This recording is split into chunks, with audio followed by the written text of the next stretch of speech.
Helicopter বিধ্বস্ত হয়ে মারা গেলেন ইরানের প্রেসিডেন্ট। হেলিকপ্টার বিধ্বস্ত হয়ে মারা গেছেন ইরানের প্রেসিডেন্ট ইব্রাহিম রইসি। এ তথ্য নিশ্চিত করেছে দেশটির রাষ্ট্রীয় গণমাধ্যম। জানানো হয়েছে, প্রেসিডেন্টকে বহনকারী উড়োযানটির কেউই বেঁচে নেই।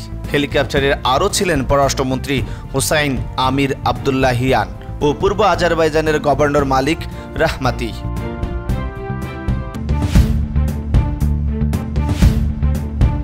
এদিকে রয়েসির হেলিকপ্টার বিধ্বস্ত হওয়ার আগ মুহূর্তের ভিডিও প্রকাশ।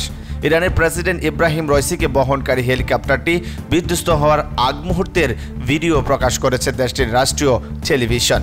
ভিডিও ফুটেজে দেখা যায়, হেলিকপ্টারের রয়েসির পাশেই রয়েছে পররাষ্ট্রমন্ত্রী হুসাইন আমির আবদুল্লাহিয়ান। দুর্গম পাহাড়ি অঞ্চল পাড়ি দিচ্ছিলেন তারা। সাথে দেখা যায় আজারবাইজানের গভর্নর মালিক রাহমাতিকেও।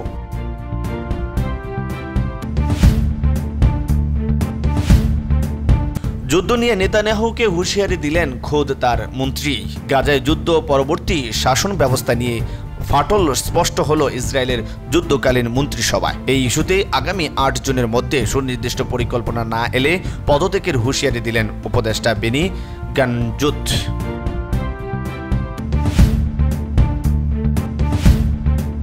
এদিকে দুর্নীতিবাজদের বিরুদ্ধে আরও কঠোর ব্যবস্থা নেওয়ার হুঁশিয়ারি মোদির।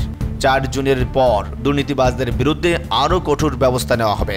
পশ্চিমবঙ্গের পুরুলিয়ার জনসভায় থেকে ভারতের প্রধানমন্ত্রী নরেন্দ্র মোদী এই হুঁশিয়ারি দিয়েছেন। বিজেপি তৃতীয়বার ক্ষমতা এলে কোনো দুর্নীতিবাজ কারাগারের বাইরে থাকবে না বলেও জানান মোদী।